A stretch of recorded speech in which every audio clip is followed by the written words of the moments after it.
ஒடிசா மாநிலத்தில் தயாரிக்கப்படும் சிவப்பு எறும்பு சட்னிக்கு புவிசார் குறியீடு வழங்கப்பட்டுள்ளது. இதுகுறித்து விரிவாக பார்க்கலாம் இந்த செய்தி தொகுப்பில். நம்மூரில் சிவப்பு எறும்புகளை பார்த்ததும் அதனை அங்கிருந்து தட்டிவிட்டு தடயமில்லாமல் அழித்து பெருமூச்சு விடுவதே வழக்கம். ஆனால் ஒடிசாவிலோ சிவப்பு எறும்புகளை ஆசையுடன் பிடித்து வந்து உணவாகவே உண்கின்றனர். இதை கேட்டதும் நம்மில் பலர் புருவம் உயர்த்தினாலும் ஒடிசா மாநிலத்தில் உள்ள மயூர்பஞ்ச் மாவட்டத்தில் உள்ள மக்கள் சட்னியாகவே செய்து சாப்பிடுகின்றனர். சிவப்பு வீவர் எனப்படும் எறும்புகள் மயூர்பஞ்ச் மாவட்டத்தில் உள்ள மரங்களில் இலைகளில் கூடுகட்டி வாழ்கின்றன. இவற்றை இலையுடன் பிரித்தெடுக்கும் மக்கள் இஞ்சி பூண்டு காரத்துடன் சட்னியாக அரைத்து உண்கின்றனர்.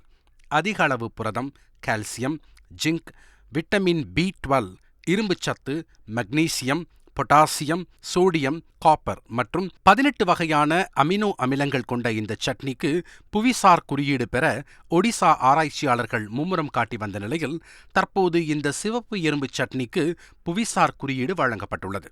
இதன் மூலம் சிவப்பு எறும்பு சட்னியை உள்ளூர் மார்க்கெட் முதல் உலக மார்க்கெட் வரை கொண்டு செல்ல ஆர்வம் காட்டி வருகின்றனர் ஒடிசா மக்கள். இந்த எறும்பு சட்னிக்கே பலர் முகம் சுளிக்க இந்தியாவில் இதைவிட பல விசித்திர உணவுகள் இருக்கத்தான் செய்கின்றன என்பதை பலரும் அறிந்திருப்பதில்லை. கோவா மற்றும் சிக்கிமில் தவளை காலை மிகவும் விரும்பி உண்கின்றனர். இதில் அதிக மருத்துவ குணங்கள் இருப்பதாக கூறப்படும் நிலையில் தவளைக்கால் வயிறு சம்பந்தமான சிக்கல்களை நீக்கும் என நம்பப்படுகிறது. அதேபோல் பட்டுப்புழுவை சமைத்து உண்ணும் பழக்கமும் அசாம் மக்களுக்கு உள்ளது. தமிழகத்தில் கூட சில பகுதிகளில் ஈசல் பூச்சியை ரெக்கைகளை நீக்கிவிட்டு பச்சரிசியோடு சேர்த்து வறுத்து உண்ணும் பழக்கத்தை கொண்டுள்ளனர். பன்றிக்கறி குறித்து பலரும் கேள்விப்பட்டிருப்போம்.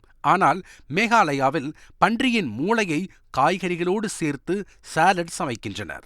இதில் பல உணவுகளில் அதிக அளவு சத்து இருப்பதாக கருதுவதால் அப்பகுதி மக்கள் அதனை விருப்பமுடன் உண்கின்றனர். செய்திகளை உடனுக்குடன் தெரிந்து கொள்ள உடனே சப்ஸ்கிரைப் பண்ணுங்க.